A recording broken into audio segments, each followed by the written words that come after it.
Hello, and welcome to another episode of County Perspective, the show that focuses on Frederick County government, local programs and events in a community that you live in. I'm your host, Brandon Rosa, and thank you for joining us. We have not had a new episode of County Perspective for almost a month because I was out of town getting married and was away for my honeymoon, but Frederick County has been busy over the past few weeks, and now that I'm back, let's begin today's episode with our top news stories. Conservative budgeting, strong fiscal management, and better than expected revenues have created a one-time opportunity to use fund balance for two initiatives to assist taxpayers and secure a bright future for Frederick County. County Council Vice President Michael Blue has proposed a one-time property tax credit of $175 to owner-occupied houses that are assessed at or below the county's median home value. By targeting homes assessed at $328,512 or less, we will be helping approximately half of the homeowners in Frederick County. So again, this is one-time money. I support the proposal. It balances what we're doing out there. We have been assisting rental properties with rental assistance. We've been assisting businesses with $17 million of grants, and this adds to that and really, I think, supports what we're doing in the county to try to help our economy recover, because I expect most of this money will circulate back into our economy. County Executive Jan Gardner proposed seizing the opportunity to purchase a large commercial property on Oak Street in the city of Frederick to consolidate county services. Potential uses for the site include a next-generation 911 call center, a library, a senior center, and a warehouse. Frederick County government is slated to receive $50.4 million in federal funding from the American Rescue Plan Act to help recover and rebuild after the pandemic. County Executive Jan Gardner sought input from the public on how to invest the county's funds. An online survey was open from July 29th through August 24th.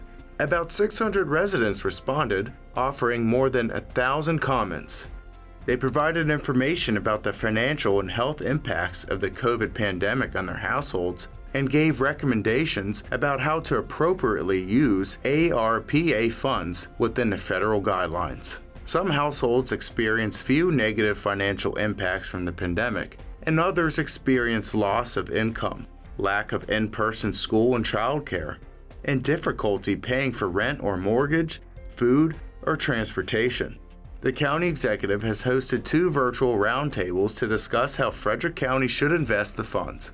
A third and final roundtable will be conducted Monday, September 27th. Links to each discussion will be posted to frederickcountymd.gov/ARPA. Student Arts and Education Week is celebrated the second week of September. In recognition, County Executive Jan Gardner featured students' art in Winchester Hall for the 7th year. Celebrating National Arts and Education Week brings attention to the value of arts education and the need to support equitable access to the arts for all learners. The arts are part of our community's economic prosperity and a big part of Frederick County's rich history and bright future. The talented student artists came to Winchester Hall to see their art on display. I like art because sometimes I just get out my emotions and draw all my colors that I feel, and it really helps show how happy I am. Sometimes if I'm happy I might draw a rainbow. Sometimes if I'm calm I'll draw something like a flower. I love looking at the colors. It makes it bright. It's very nice to feel like I've accomplished something. Congratulations to the students whose art was chosen to be displayed at Winchester Hall. Your Frederick County Public Libraries card is a great tool that allows you to purchase movies, books, video games, and more for free while visiting any of the FCPL branches. Library Card Month is upon us. Watch this video of bookends to find out the great things you can do with your FCPL library card during the month of September.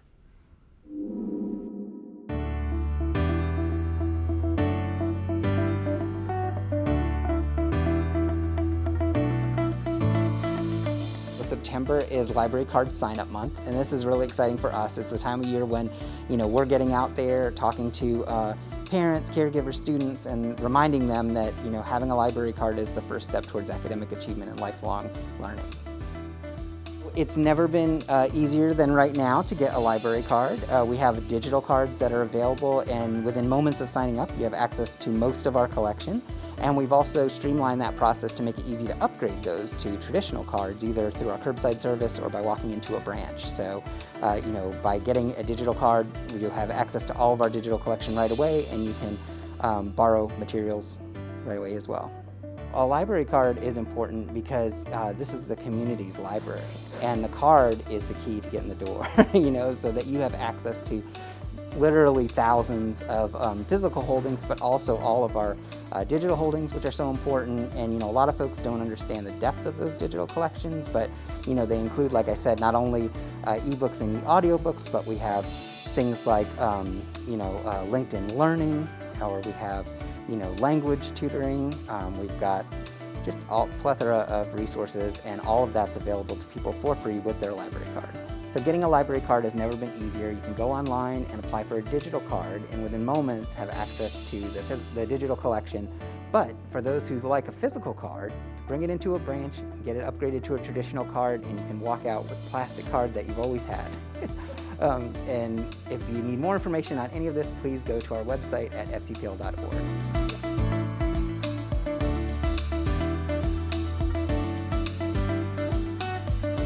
The movement to find free has really been gaining momentum in public libraries for a few years now. And our first step into that arena was in 2019 when we made the decision to make our children's books find free.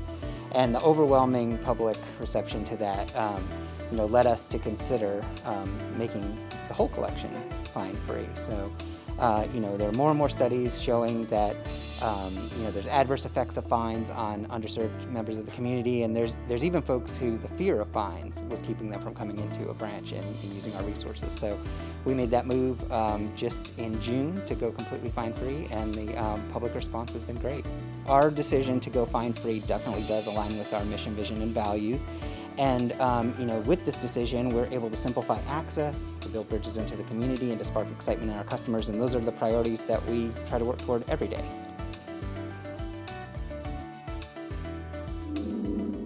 Don't change the channel. We have plenty more coming up on County Perspective.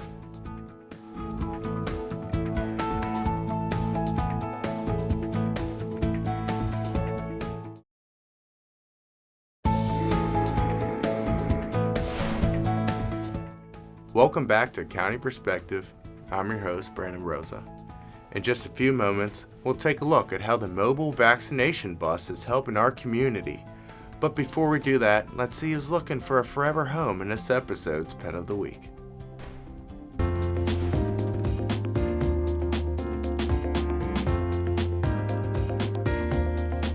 When Tag first arrived at FCAC, he had likely been hit by a car. We treated his wounds, which meant amputating his tail and keeping him on cage rest until a fractured vertebrae healed. Months later, this resilient guy is back at 100% and looking for a forever family. Tag is an energetic cat who loves to run, jump, and play.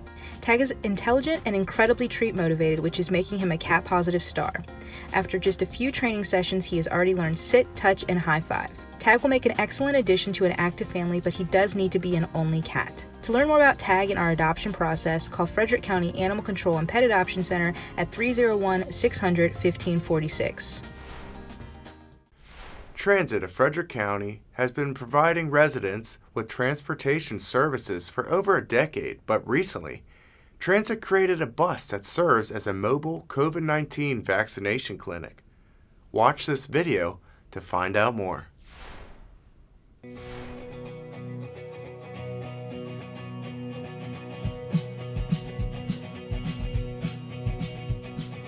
So the mobile clinic, the idea behind it was that we could take it anywhere in the county. So we didn't want transportation or location to be a barrier of people being able to get a COVID-19 vaccine. So by using the bus, we can transport it all around the county. Folks from the health department will check people in, get them registered for the vaccine. The first half of the bus we've set up to be the administration of the vaccine in the clinic. And then we ask participants who are getting the vaccine to wait anywhere from 15 to 30 minutes, depending on whatever their vaccine administrator might advise. And that's for the back part of the bus, so they get to enjoy sitting in air conditioning. The benefits of the vaccine bus is that we can take it anywhere in the county. So if somebody's having a community event, we can bring it there, or we could take it to, say, more rural parts of the county that might not have as much access to a vaccine clinic, like, say, the city of Frederick. The bus has been here for Mondays on the Mile. We're at District 40. We've also used it downtown at the Transit Center. It has been at First Saturday downtown Frederick, and just recently we used it at the Asbury Church Block Party. For times and locations to find the vaccine bus, you can visit our website. Looking for something to do in the next few weeks? Well, Frederick County has plenty of activities to keep you busy. Check out some of the great programs that the county departments are offering.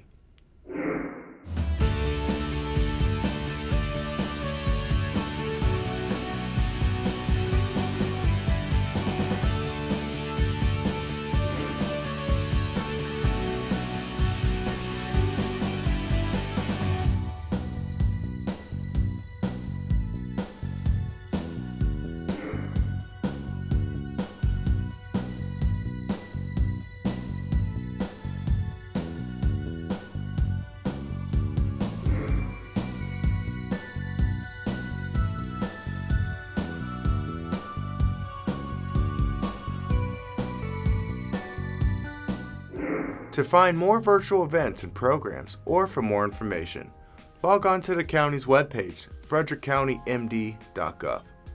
Now at the end of our show, we'd like to mention a few recent events, along with things our viewers should keep an eye out for in the upcoming weeks.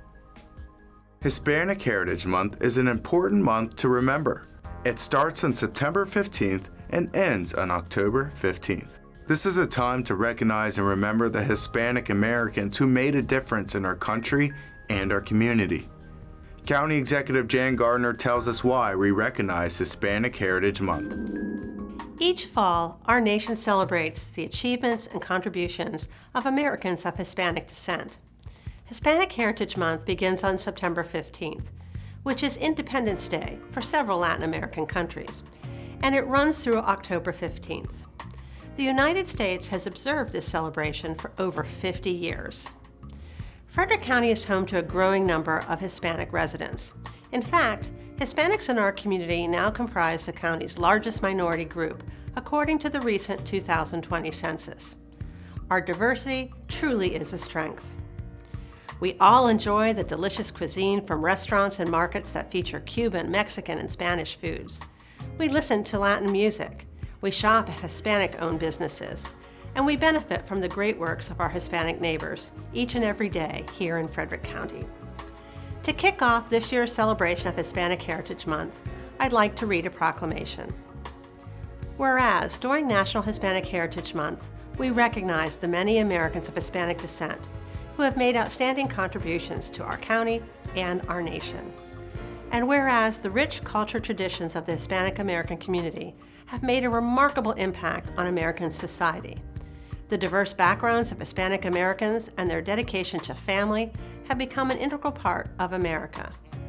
And whereas Hispanic Americans have enriched our community through contributions in many professions and fields, including education, law, government, business, science, sports, the arts, and the armed services.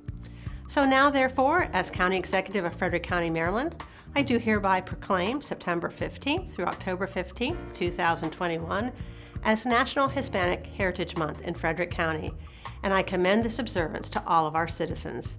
And it's signed by me, Jan Gardner, County Executive of Frederick County, Maryland, and presented this 15th day of September 2021. September marks the 15-year anniversary of the Point of Rocks Library under the auspice of our very own Frederick County Public Libraries.